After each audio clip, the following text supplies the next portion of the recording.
आज के इस क्लास में हम लोग बिहार एसएससी का इंटर लेवल पे वैकेंसी आई हुई है उसका 2017 का क्वेश्चन पेपर देखने वाले हैं कि जीके का क्वेश्चन किस तरह का आ रहा है। उस समय टोटल 60 क्वेश्चन जीके का पूछा जा रहा है और आपके एग्जाम में 50 आएगा। तो चलिए देखते हैं किस किस टॉपिक से क्वेश्चन किस तरह का आ रहा है। तो एक मिनट थोड़ा सा रजिस्ट कर लेते हैं। पहला क्वेश्चन पूछा गया था कि लोकसभा में कितने सदस्य राष्ट्रपति द्वारा मनोनीत किए जाते होते हैं। तो लोकसभा में जो है राष्ट्रपति द्वारा 2 सदस्य मनोनीत किए जाते थे, जो कि अब इसको बदल दिया गया। 2020 में इसको समाप्त कर दिया गया। एंग्लो इंडियन जो 2 एंग्लो इंडियन का राष्ट्रपति द्वारा मनोनीत किया जाता था उसको 2020 में ख़त्म कर दिया गया। चूँकि ये 2017 का पेपर है तो इसलिए इस तरह का सवाल है। और अभी ये वाला प्रावधान अभी भी है कि राज्यसभा में जो है 12 सदस्य को मनोनीत कौन करेगा, तो राष्ट्रपति द्वारा 12 सदस्य मनोनीत किए जाते हैं। अगला सवाल था कि किसने सरकार को 2050 में सर्वोदय योजना प्रस्तुत की।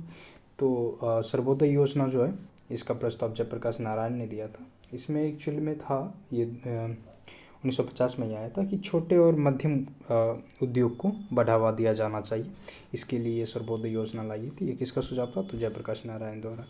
अगला क्वेश्चन है कि ये भारत के साथ सबसे कम स्थानीय सीमा बांटती है। तो भारत के साथ सबसे कम स्थानीय सीमा किसकी लगती है, तो ऐसे तो अफ़गानिस्तान की लगती है ओवरऑल, जो कि 106 किलोमीटर ही है, सबसे कम सीमा उसी से लगती है। लेकिन ऑप्शन के अकॉर्डिंग देखिएगा तो सबसे ज़्यादा हमारा बांग्लादेश के साथ लगता है, उसके बाद चीन के साथ लगता है, फिर पाकिस्तान, फिर नेपाल, उसके बाद म्यांमार के साथ लगती है। यानी ऑप्शन के अकॉर्डिंग सबसे कम किस में लग रहा है, म्यांमार में लगती है, म्यांमार के साथ लगती है। तो सही जवाब होता म्यांमार। इसको थोड़ा क्रमबद्ध तरीके से आप याद रख लीजिएगा। जैसे पहला नंबर पे सबसे ज़्यादा बांग्लादेश से लगती है, फिर चीन से लगती है, फिर पाकिस्तान से, फिर नेपाल, उसके बाद म्यांमार आती है, लास्ट में फिर अफ़गानिस्तान है जो कि सबसे कम है। अगला क्वेश्चन था कि राष्ट्रीय राजमार्ग योजना कब शुरू की गई थी। तो राष्ट्रीय राजमार्ग योजना जो है ये इसको 2001 में एक मिनट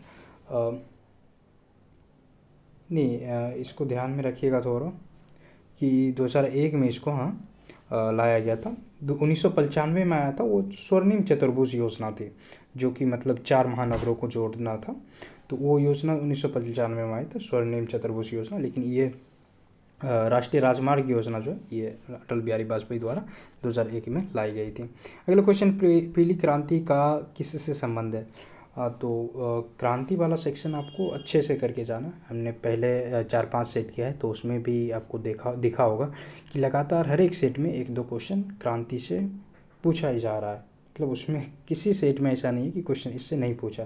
पीली क्रांति किसको कहते हैं, फिर रजत क्रांति क्या है, हरित क्रांति, इस तरह से जो है स्वर्ण क्रांति, तो इस तरह का ये वाला आपको अच्छे से लगभग 15-20 क्रांति का लिस्ट होता है, उसको आप लोग अच्छे से कर लीजिए। जैसे पीली क्रांति किससे जुड़ी हुई है, तो तिलहन से जुड़ी हुई है। इसको ये क्रांति को जो कब लाया गया था, तो 1980 में खाद्य तेल, मतलब सरसों के तेल जो होता है, मतलब खाद्य तेल, तिलहन तो उसी में आ जाएगा, उसके आयात को थोड़ा कम किया जाए और भारत में उसकी उत्पादनता बढ़ाई जाए। और इसी तरह से श्वेत क्रांति दूध से हो गया, हरित क्रांति चावल गेहूं से हो गया, पीली क्रांति तिलहन फसल से, फिर लाल क्रांति हो गया जो कि टमाटर और मांस से है। तो इसी तरह सारे क्रांति को आप लोग अच्छे से याद कर लीजिएगा। अगला क्वेश्चन है कि पूछा गया था कि भारत में उत्पाद की गई कितने प्रतिशत कॉफ़ी निर्यात की जाती है। तो भारत में जो कॉफ़ी उत्पाद किया जाता है उसका 70% भाग जो है वो विदेश में निर्यात कर देता है। कितना परसेंट, तो 70% निर्यात किया जाता है, तो इसको ध्यान में रखिएगा। अगला क्वेश्चन है कि दुर्गापुर इस्पात कारखाना इसकी सहायता से स्थापित किया गया। तो दुर्गापुर इस्पात कारखाना जो है ये इंग्लैंड की सहायता से स्थापित किया गया था। कब किया गया था, तो 1956-61 में, मतलब दूसरी पंचवर्षीय योजना में एक साथ 3 कारखाना जैसे राउरकेला हो गया, दुर्गापुर और भिलाई, तीनों को स्थापित किया गया था इंग्लैंड की सहायता से, नहीं अलग अलग के साथ ही कंट्री की सहायता से किया गया था। तो इसमें जो है दुर्गापुर इंग्लैंड की सहायता से था। अगला क्वेश्चन है किस वर्ष के बजट में जीएसटी का पहली बार जिक्र किया गया था। तो जीएसटी का पहली बार ये बजट में पूछ रहा है, तो 2006-07 के बजट में जो है पहली बार जिक्र किया गया था इसका। इसको लागू कब किया गया था, तो इसको ध्यान में रखिएगा। ये लागू कब हुई थी, 2017 में लागू किया गया था अपने इसको, लेकिन जिक्र पूछ रहा है तो बजट में जो जिक्र है इसका 2006-07 में हुआ था। अगला क्वेश्चन है कि राष्ट्रीयकरण से पहले स्टेट बैंक ऑफ इंडिया का नाम क्या था। तो इसमें पूछा जा रहा है मुझे कि किसके किसके नाम को बदलकर 1955 में किसके नाम को बदलकर स्टेट बैंक ऑफ इंडिया किया गया था। तो स्टेट बैंक ऑफ इंडिया के 1955 में ये नाम किया गया था। इससे पहले इंपीरियल बैंक ऑफ इंडिया था, इसी को बदल के स्टेट बैंक ऑफ इंडिया किया गया। तो ध्यान रखिएगा, इंपीरियल बैंक को चेंज करके किया गया था। हम इस पंचवर्षीय योजना के माध्यम में हैं। तो ये पूछा जा रहा है एक्चुअली 2017 का पेपर है, तो उस समय कौन सी पंचवर्षीय योजना चल रही थी। सबसे आखिरी वाली जो थी 12वीं पंचवर्षीय योजना, जो कि 12 से 17 थी, क्योंकि इसको तो 2017 में इसको आई थिंक ख़त्म किया गया था। तो उस समय पूछा था तो 12वीं में थी, 2012 से 17 चली थी पंचवर्षीय योजना, जो कि लास्ट 12वीं थी। अगला क्वेश्चन है कि ये गायन शैली नवाब वाजिद अली शाह के दरबार से शुरू किया गया। तो बोला जा रहा है कि लखनऊ के जो नवाब थे वाजिद अली शाह, उसके दरबार से कौन सी गायन शैली शुरू हुई थी। तो ठुमरी जो है ये गायन शैली वहीं से स्टार्ट हुई थी, तो सही जवाब होता ठुमरे। अगला क्वेश्चन है कि इसमें आपको ये पंचवर्षीय योजना वाला टॉपिक अच्छे से करना है, और पंचायती राज हो गया, पॉलिटी का, ये दोनों सेक्शन को अच्छे से करना है, क्योंकि लगातार आपको सेट में देख रहा हूँ क्वेश्चन मिल रहा है इसका। अगला क्वेश्चन, ये गायन शैली ये तो कर लिए हम लोग। अगला क्वेश्चन था कि स्वराज पार्टी की स्थापना किसने की थी। तो स्वराज पार्टी की स्थापना कब हुई थी। तो 1923 में किया गया था। तो मोतीलाल नेहरू और CR दास, चित्तरंजन दास के द्वारा किया गया था। तो अगर CR दास रहता तो वो भी ऑप्शन सही हो जाता। तो इसमें मोतीलाल नेहरू है, और दूसरा कौन थे, तो CR दास के द्वारा किया गया था। अगला क्वेश्चन है कि ये लेखक या लेखिका अंग्रेजी के बजाय इटालियन में लिखते या लिखती है। तो झुम्पा लाहिरी जो है एक बाइलिंगुअल लेखिका है, जो कि अंग्रेजी के बजाय इटालिया में लिखती है। तो झुम्पा लाहिरी हो जाती सही जवाब। अगला क्वेश्चन है कि एक मिनट, किनकी आत्मकथा है the test of my life. तो ये the test of my life ये युवराज सिंह की आत्मकथा है। तो सही अब जवाब होता है युवराज सिंह की। ये बुक वाला जो है कौन सी किसकी फेमस जो भी है, आप इसका लिस्ट एक बार देख लीजिएगा। अगला क्वेश्चन है, अमर्त्य सेन को इसके लिए नोबेल पुरस्कार दिया गया। तो अमर्त्य सेन एक अर्थशास्त्री थे, तो इसलिए इनको अर्थशास्त्र के क्षेत्र में दिया गया था। कब यह दिया गया था, 1998 में दिया गया था इसको अर्थशास्त्र के लिए। अगला क्वेश्चन है कि छऊ बिहार के अतिरिक्त इस राज्य में भी लोक नृत्य है। तो छऊ जो है बिहार के साथ साथ और कहाँ कहाँ अधिक होता है। तो पश्चिम बंगाल में भी, क्योंकि एक तरह से देखिए तो ये दोनों का कल्चर कई एक टाइम पे दोनों सेम ही था, एक ही था, तो कहीं ना कहीं मैच करती है। तो छऊ पश्चिम बंगाल में भी होता है। अगला क्वेश्चन है कि भारतीय संविधान का कौन सा भाग राज्य के लिए नीति निर्देशक करने वाले तत्वों का उल्लेख करता है। तो कौन से भाग में राज्य के नीति निर्देशक तत्व दिया हुआ। तो ये भाग 4 में दिया हुआ है, तो सही हो जाता था भाग 4। और भाग 4 में भी कौन से किस अनुच्छेद से किस तक, तो 36 से 51 तक अनुच्छेद पूछता तो 36 से 51 के बीच दिया गया, और भाग 4 में दिया गया है। अगला क्वेश्चन है कि भारतीय संविधान की कौन सी अनुसूची भाषाओं का उल्लेख करती है। तो अनुसूची 8 में 22 भाषाओं का जो है उल्लेख किया गया है। तो कौन सी अनुसूची से भाषाओं को जोड़ा गया है। तो अनुसूची 8 में इसका वर्णन है 22 भाषाओं को। अगला क्वेश्चन है कि डॉक्टर राजेंद्र प्रसाद कितने वर्ष तक भारत के राष्ट्रपति रहे थे। तो डॉक्टर राजेंद्र प्रसाद जो है वो 12 वर्ष तक रहे थे। 1950 जब पहला राष्ट्रपति वही थे, 1950 से लेकर 62 तक रहे थे, 12 साल तक। अगला क्वेश्चन है कि भारतीय संविधान में राष्ट्र, और ये भी ध्यान रखिएगा कि सबसे ज़्यादा कार्यकाल इन्हीं डॉक्टर राजेंद्र प्रसाद का ही रहा है। अगला क्वेश्चन है कि भारतीय संविधान में राष्ट्रपति चुनाव पद्धति का स्रोत इस देश के संविधान से ली गई है।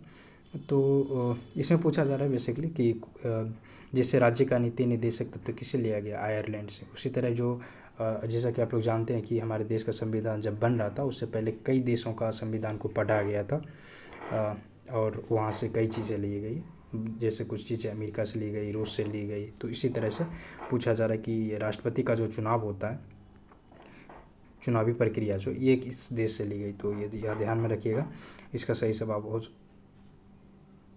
एक मिनट,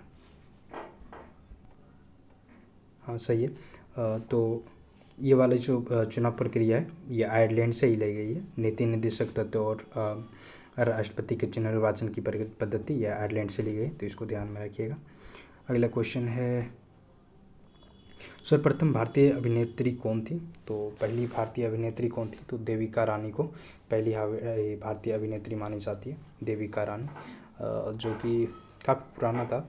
1908 में इनका जन्म हुआ था, 1954 तक ये जीवित थी, सॉरी 54 नहीं 94 तक जीवित थी।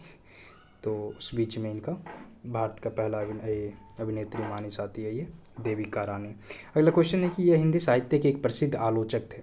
तो हिंदी साहित्य के कौन एक प्रसिद्ध आलोचक थे? तो एक मिनट दोस्तों, तो नामवर सिंह जो है ये हिंदी के एक प्रसिद्ध आलोचक हैं, तो सही जवाब होता नामवर सिंह। अगला क्वेश्चन है कि पद्मावत के लेखक हैं।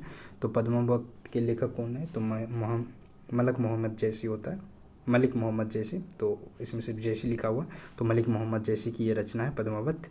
अगला क्वेश्चन है कि गेम ऑफ थ्रोन्स के लेखक हैं। तो गेम ऑफ थ्रोन्स के लेखक कौन है?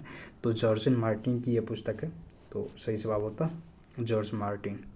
अगला क्वेश्चन है कि ये बुक का भी काफ़ी आपको देखना पड़ेगा, क्योंकि देखिएगा तो हर एक सेट में 2-4 क्वेश्चन है एक तरह से, किसी में 4 तो कभी किसी में 3, मतलब इम्पोर्टेंट है। लेखक वाला जो देख लीजिएगा आप, बहुत सारे टीचर अपनी थ्योरी क्लास में करवाते हैं, नहीं तो आप बोलिएगा तो मैं एक लिस्ट ले आऊँगा इम्पोर्टेंट बुक का, तो जो कि 200-300 के अप्रॉक्स होंगे, तो उसको लेकिन अच्छे से करना पड़ेगा, क्योंकि आप देख रहे हैं कि 3-4 क्वेश्चन उससे आ रहा है। तो देखते हैं आगे। इंडिया आफ्टर गांधी के लेखक हैं। तो देखिए ये भी बुक का ही क्वेश्चन है कि इंडिया आफ्टर गांधी का कौन सा है, ये किसकी रचना थी? तो रामचंद्र गुहा की ये पुस्तक थी, तो सही जवाब हो सकता रामचंद्र गुहा, ऑप्शन सी जो है रामचंद्र गुहा। अगला क्वेश्चन है कि इनका जेल का कमरा एक पर्यटक स्थल है। तो पूछा जा रहा है कि इनका जेल का जो कमरा है वो उसको पर्यटक स्थल बना दिया गया। तो बी.डी. सावरकर का जो स्थान था, क्योंकि इसको जो है बी.डी. सावरकर को अंडमान निकोबार में काला पानी का सज़ा मिला था। तो इसी के कौन सा जेल था? तो सेल्यूलर जेल था, अंडमान निकोबार में पड़ता है। तो इनको काला पानी का सज़ा ब्रिटिश सरकार में मिला था, तो सेल्यूलर जेल में इसको डाला गया था। तो उसके जेल को बाद में पर्यटक स्थान घोषित किया गया। तो सही जवाब होता बी.डी. सावरकर। अगला क्वेश्चन है, किसने ईमेल के लिए चिन्ह @ चिन्ह चुना? आज जो ईमेल में @ चिन्ह यूज़ करते हैं, और वो बोल रहा है कि किसने चुना, तो सही जवाब हो सकता है आपका रे टॉमलिंस जो है इसका सही जवाब होता रे टॉमलिंस। आप लोग भी कोशिश, अगर आपको जवाब आता होगा तो आप पहले कोशिश कीजिएगा कि उसका आंसर करने का, बाकी हम बताते चलेंगे। इस बैंक ने अपने कर्मचारियों को घर से बैंक के सर्वर्स अधिगम करने की इजाज़त दी है। एक्चुअली इसमें पूछा जा रहा है कि कौन सा बैंक जो है अपने कर्मचारियों को जो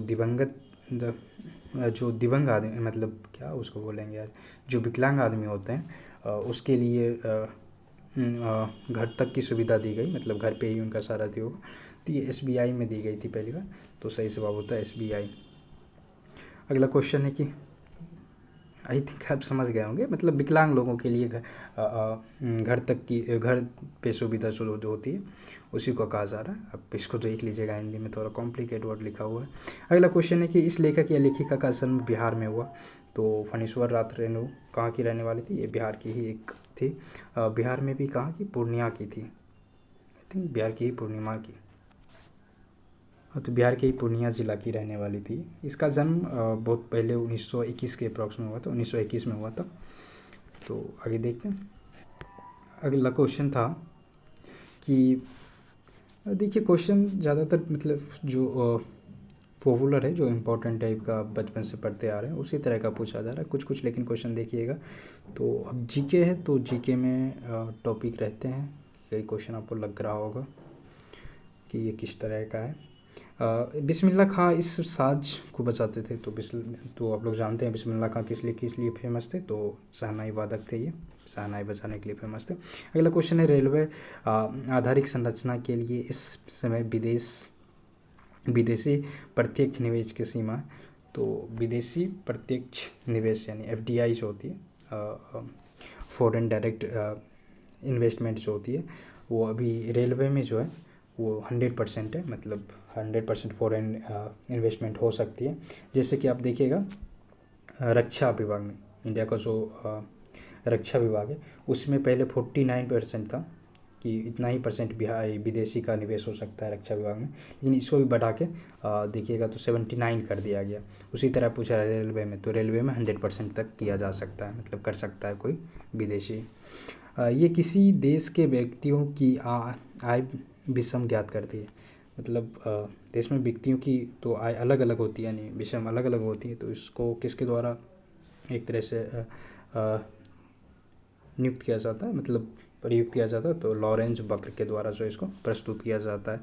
तो लॉरेंज वक्र देश में जो है व्यक्तियों के आय को दर्शाने का एक ग्राफ है। अगला क्वेश्चन है कि बैंक नोट प्रेस कहाँ स्थित है। तो बैंक नोट प्रेस जो है ये देवास कहाँ पड़ती है, तो देवास आई थिंक मध्य प्रदेश में। हाँ, तो मध्य प्रदेश के देवास जो है यहाँ बैंक नोट प्रेस स्थित है, तो सही जवाब होता है देवास। अगला क्वेश्चन है कि जनसंख्या की दृष्टि से 4 बड़े राज्यों में नहीं है। तो जनसंख्या की दृष्टि में सबसे बड़ा राज्य कौन है, तो सबसे पहले उत्तर प्रदेश पड़ता है। आपको ये सब जनसंख्या वाला देखना पड़ेगा, खास करके देश के बाद। उसके बाद बिहार का भी जनसंख्या में जो भी योगदान है, जो भी नंबर है, जो भी स्थान होगा उनको अच्छे से कर लेना। तो पहले सबसे ज़्यादा है उत्तर प्रदेश का, फिर जाके महाराष्ट्र आती है, फिर सेकंड में बिहार है अपना, उसके बाद जाके पश्चिम बंगाल, और फिर मध्य प्रदेश, फिर तमिलनाडु। तो सबसे लास्ट जो है मतलब 4 पूछ रहा है ना, तो 3 तो यही हो गया। चौथे नंबर पे कौन है, तो पश्चिम बंगाल है। तो उसके अलावा एक तमिलनाडु पड़ता है, तो तमिलनाडु बचता है, तो यही सही ऑप्शन हो जाता। ऑप्शन के अकॉर्डिंग सही आंसर यही हो जाता। कहने का मतलब इसका प्रति वर्ष किसी जनसंख्या घनत्व, मतलब इसका प्रति वर्ष किसी जनसंख्या घनत्व सर्वाधिक है। तो आप लोग जानते होंगे जनगणना का सवाल है ये कि जनसंख्या घनत्व सबसे ज़्यादा किसका है, तो अपना बिहार का ही सबसे ज़्यादा जनसंख्या घनत्व है पूरे देश में, जो कि 1106। ये पुराना ही 2011 के अकॉर्डिंग है। अगर लेटेस्ट वाला आपके एग्ज़ाम से पहले आ जाती है तो उसको आपको देखना है, बाकी तो 2011 का ही अच्छे से करके जाना है। भारत में सुपर कंप्यूटर जो पहली बार जो विकसित किया गया था उसका नाम क्या था, तो उसका नाम जो रखा गया था वो परम 8000, मतलब परम 8000 इसका नाम रखा गया था कंप्यूटर का, जो पहली बार भारत में विकसित हुआ था। अगला पूछ रहा है कि भारत में 4G सेवा प्रारंभ किया गया था। तो भारत में जो 4G सेवा है इसको 2012 में शुरू किया गया था, लॉन्च 2012 में हुआ था। जैसे कि 2022 में 5G लॉन्च हुआ, उसी तरह 2012 में यानी 10 साल पहले 4G लॉन्च हुआ था। और मोबाइल फ़ोन की सेवा कब शुरू हुई थी, तो 1995 में हुई थी वो। अगला पूछा रहा है कि यूके ब्रिटेन का शेयर मूल्य सूचकांक है। तो ब्रिटेन का जो है शेयर मूल्य सूचकांक पूछ रहा है, तो ये FTSE 100 होता है। इसका फुल फॉर्म होता है financial times stock exchange, stock exchange. तो FTSE 100 ये ब्रिटेन के शेयर बाज़ार का मूल्य सूचकांक है। और भी देश का आपको देख के जाना, जैसे अमेरिका का हो गया, इंग्लैंड का हो गया, इंग्लैंड का तो यही। उसके बाद अगला क्वेश्चन है कि तो सभी का सूचकांक देख लीजिएगा। अगला क्वेश्चन है कि रिजर्व बैंक ऑफ इंडिया के प्रथम भारतीय राज्यपाल कौन थे। तो RBI के प्रथम गवर्नर कौन बने थे, तो CD देशमुख थे पहले गवर्नर। अभी वर्तमान में कौन है, तो ये 2018 से जो है शशिकांत दास जो है अभी वर्तमान में RBI के गवर्नर है। पहले गवर्नर पूछा था तो CD देशमुख सही जवाब होता। अगला क्वेश्चन है कि वह विद्यार्थी जिसने रुपया का साइन डिज़ाइन किया वो यहाँ पढ़ रहे थे, मतलब वो कहाँ पढ़ रहे थे वो पूछा जा रहा। तो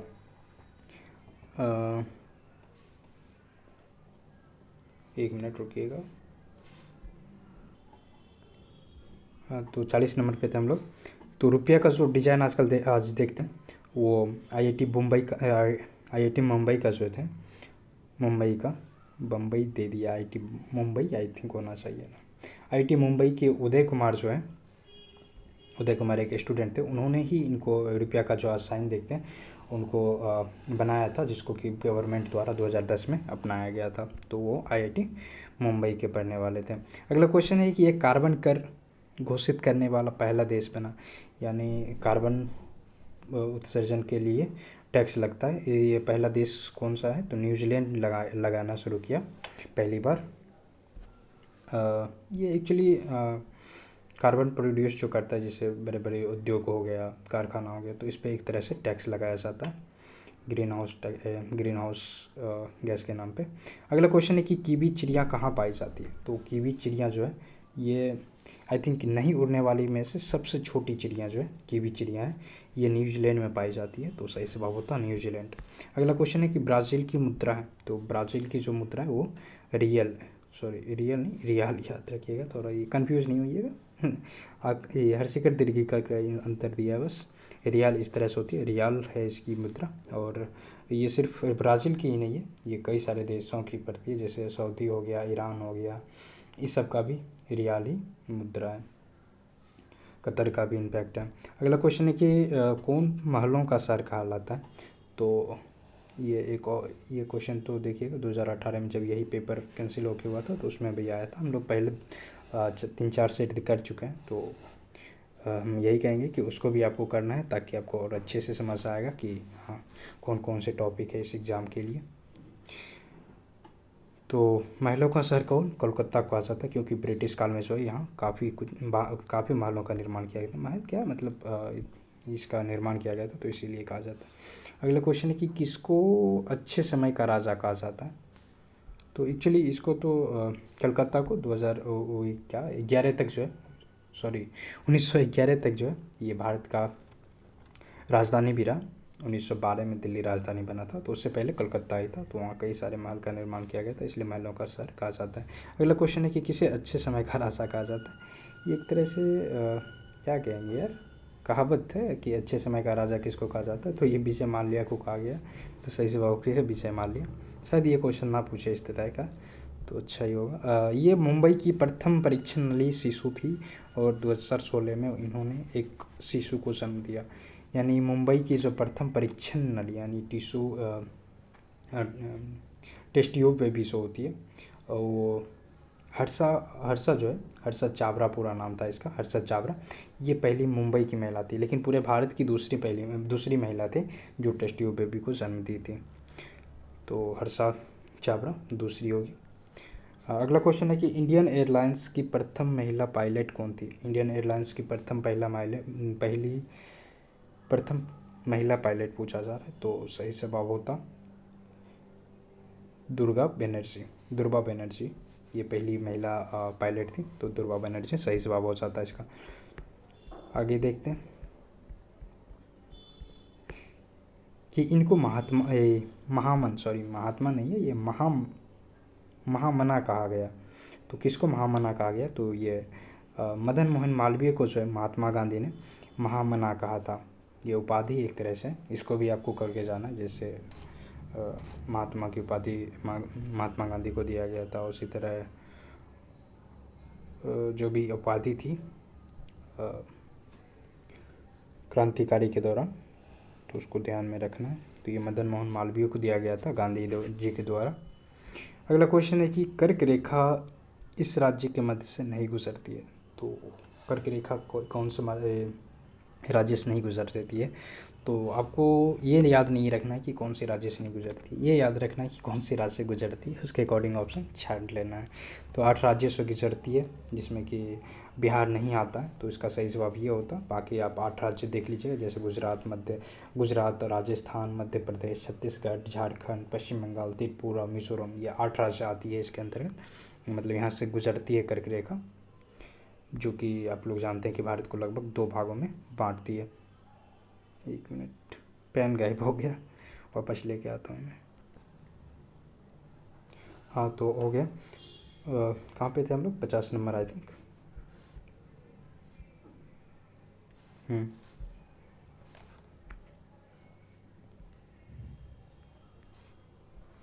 50 नंबर पे था कि ब्रह्मपुत्र नदी बांग्लादेश में क्या कहलाती है? तो ब्रह्मपुत्र को बांग्लादेश में क्या कहते हैं? तो बांग्लादेश में इसको जमुना के नाम से जाना जाता है।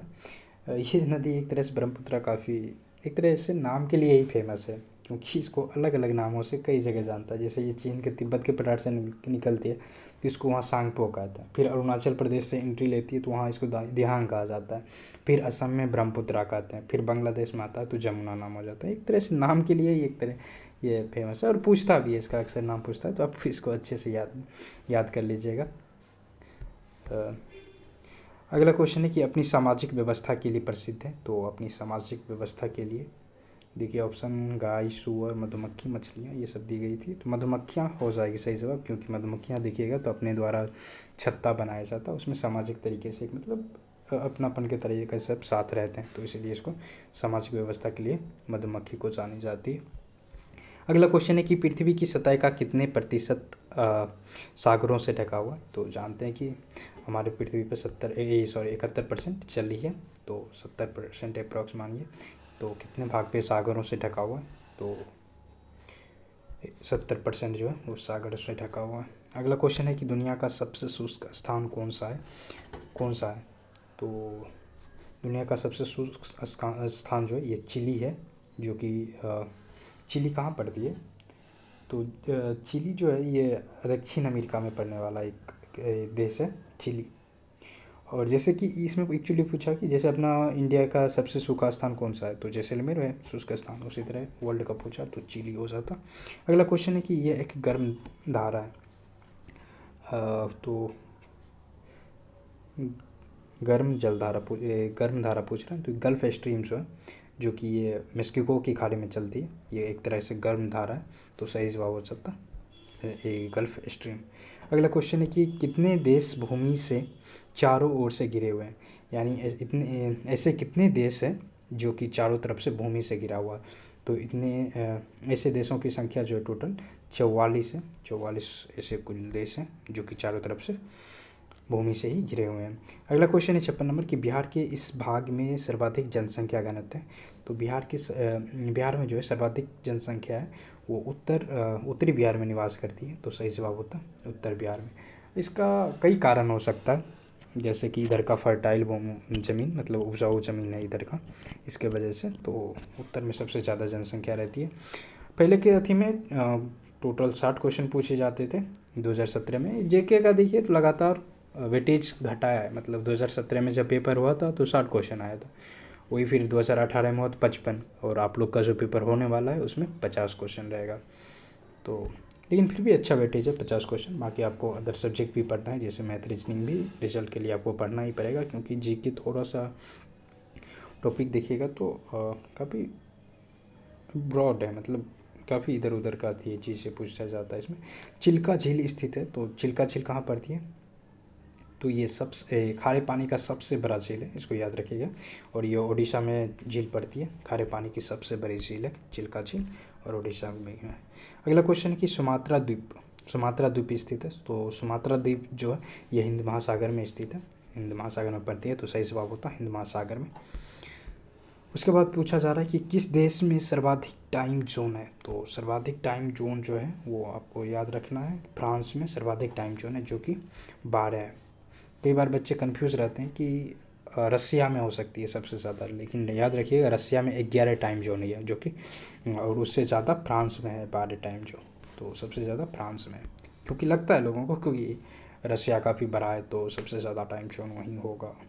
बिहार में कितने ज़िले हैं, तो ये तो पेपर का सबसे ईजी क्वेश्चन, 38 ज़िले हैं और 9 डिवीज़न है, यानी परमंडल जो है वो 9 परमंडल है और टोटल 38 ज़िले हैं। तो ये रहा 60 क्वेश्चन, एक सेट और बचा हुआ है, बाकी का हमने करवा दिया है, तो आप भी कर लीजिएगा प्लेलिस्ट से देख के। टोटल 7 सेट थे प्रीवियस ईयर का, एक सेट और बचा हुआ, उनको भी हम कल कर लेंगे। उसके बाद फिर जाके प्रैक्टिस सेट और थ्योरी क्लास करेंगे। बाकी एक बार पहले प्रीवियस ईयर अच्छे से देख लीजिए।